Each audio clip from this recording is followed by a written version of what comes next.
Friends, Indian world జాగ్రఫీకి సంబంధించి important bits friends.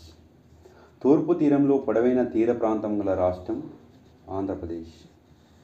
భౌగోళికంగా ప్రదేశరీత్యా అతిపెద్ద రాష్ట్రం మధ్యప్రదేశ్. మెక్మోహన్ రేఖ ఏ రెండు దేశాల మధ్య ఉంది? భారత్, చైనా. కింది వానిలో ఏ రాష్ట్రం భూపరివేష్టితమైనది?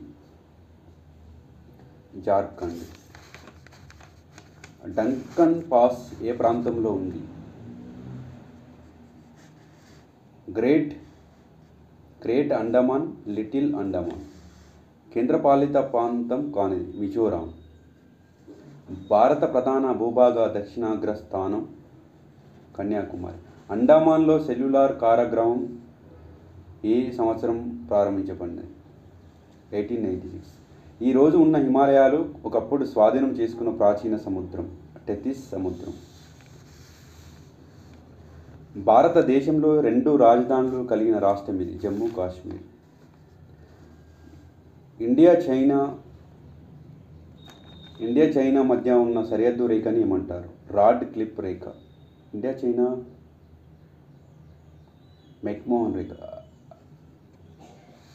3 సముద్రాల మీద ఉన్న రాష్ట్రం తమిళనాడు. కింది వానిలో భూపరివేష్టిత రాష్ట్రం